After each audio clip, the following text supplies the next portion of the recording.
Ole chỉ bảy vết ole thì thiếu thar cái này à alo có mấy tóm thế Flipkart à lâu zuar lâu mấy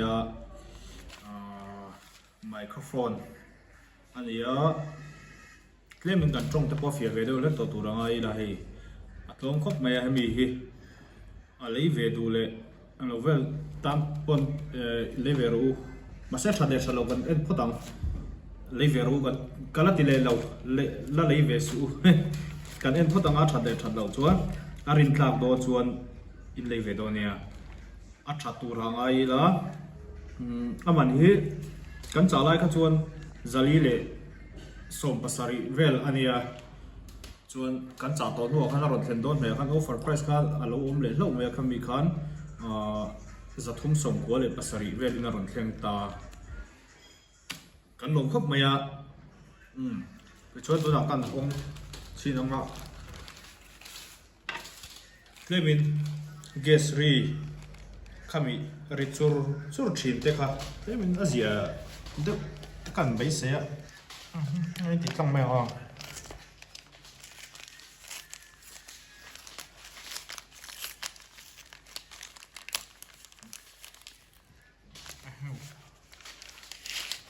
Zai che vek không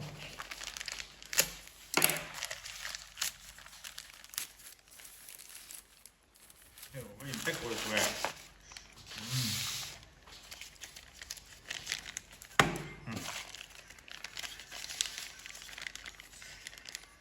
thì phần nhiều ông ạ mà sẽ bắt do cái chung mình đang tạt rồi này chỉ cần đặt thằng á cái do cái rồi thả dọc tụi cần thằng nó ô ai nằm chết chị anh ấy thả dọc tụi này này ô thế mà hay bị ta tí tàu đang ngủ hi hang tí tàu đang ngủ mà hi ông về lại thiệt thật bây giờ không về viên nó thở dốc cả phong miệng này tất cả thì hiện thì căn phòng này căn phòng mấy tiền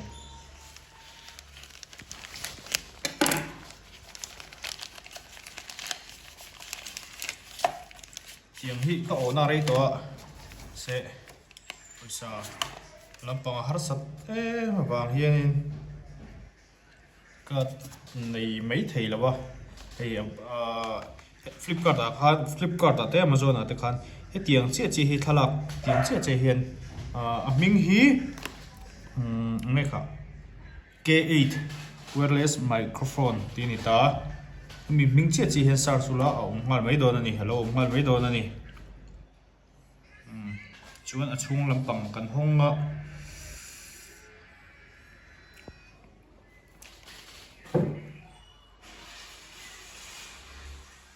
iPhone te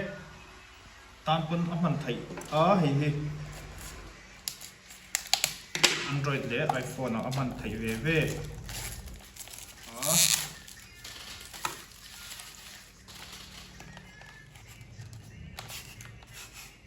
wow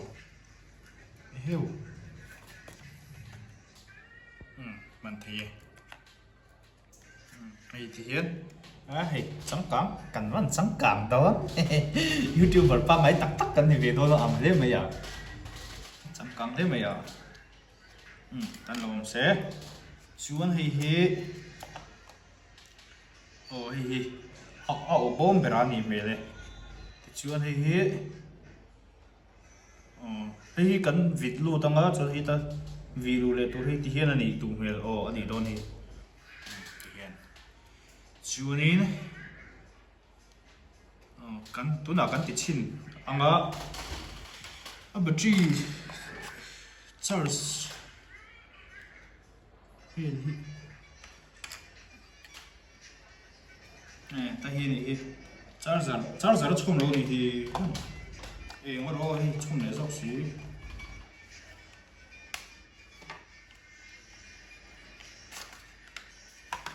lại thiếu rèn này à cho charger chom con cái buổi ba cái chom máy tổ lo adapter chom máy tổ lo cái xe tour này mà xe ông thấu tour là ngay tay đó adapter cho cái buổi xe nó tour lo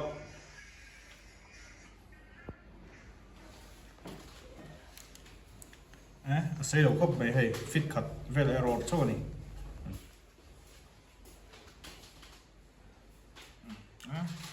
xây đâu sẽ view thôi hit type C charger anh ta type B ni đâu ni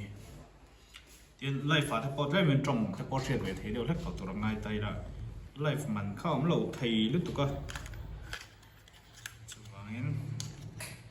chả đâu nem cần tê sáng aman tlom lâu chú cần này phá về lâu á chú vàng aman tlom hi cần này mấy ngay anh chuan kan record xin năng á cái phone thấy cái phone này á ta vì đủ khi này rồi thì phải lắm thì nghe anh còn bel nó chân thì nghe này nó mẹ ngay này đúng không? nó mẹ nó túi này đúng không? đấy mẹ nó túi này đâu cái chú hàng đầu top bao nhiêu Android là cho khang ngay vụ cái là ngay đúng không? em thì tôm vụ đủ top thế mà em mỏ không bị khó hay vụ cái này thì nếu Android đấy thì vụ cái rằng như đấy mẹ Android cái lần em lần lâu lần đầu mà lần tiếp theo tung phải này cái lần em đang việc ô phản tuổi em có vật hiện tạo được lắm nhìn nó kia gần mình đấy các tiếng cái mắng đi đấy chuan tại hiện cần ôn à cái phone thì ấu bật thổi tụi con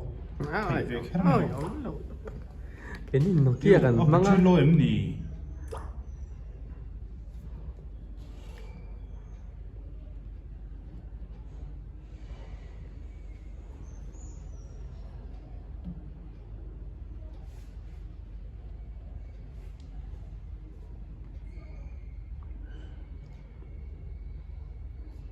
cái này nghe gì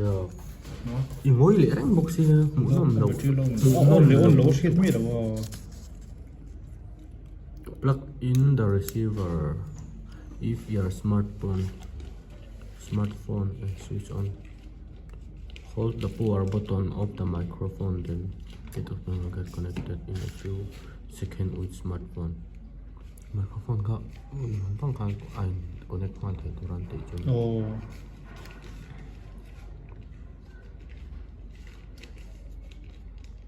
Ai lo chuan open camera apps download ang ai don Play Store atangin an open App Store atangin chun app setting atangin ngai le don ni chu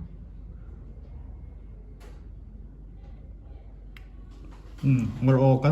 kan charge sanga ti chuan eng tin nge a charge sanga po ni mai the battery po alo po ni mai the chu wangin ka charge hin loka chuan kan en le don ya ti gen hei tuna hian kan ka charge wang hei akal to tuna chuan a in connect to chỉ là cái battery lâu lâu với cả hemi hiện po eng thei lo kha wa ka lo nia hiện ka connect ta dik thap tu na chuan tu na hiện kan test do na ni hết tại sắc tiêu ông ka hết tại camera mình hết tại trang lo lạc sắc la hiện áp chặt lâu ka connect ka nga ka test sang thì hiện ka ke nga chuan thì hiện ka la don ni thì hiện akal hlat zong te hi kan te sanga mase aria hi chu du thu asam chi lo deuh laka a chan chu atlom ema ente kan siang ari hi a cher deuh leka a quality sang ang chi kha ni lo wangin mase kha kha chu milo hre thiam do nia sakte han tlema hla deuh leka han keng chin te a tikhan an kenga a hlat zong aman hlat zong te kha tikhan an kenga chon kan test anga tikhan a hlat zong ha kan tha thiam mai do ani tikha chuan helai vel anga ni to hi chuan kitchen chung ang aman tluan tinga ani to mai do na chu wangin aman hla view aman hla thok hat view tina ani maya a battery hi a dei rei le rei lo tak hi chu ka hrelawa ma se kan charge fulanga hemi zuwa hian kan charge fulanga tichuan kan hmanga takina hreve dui nong chuan a battery that zawng te kha kan en zel tur angai tai kan ron sei le tura update tur angai taila a thawme o tikhan aman hlat zawng kan te sanga o sakte khalo phei se dule off to mero kha chu chuan hemi hi o tura khan kan test ta ni ngaro tikhan aman thange thalo kan en chinang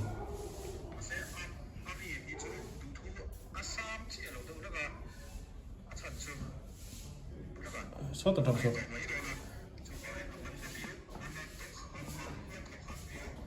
aman thoko mai atlabi wa ha a screen le la ma kan tilang tel tu ra ngai dai la hemi tikhan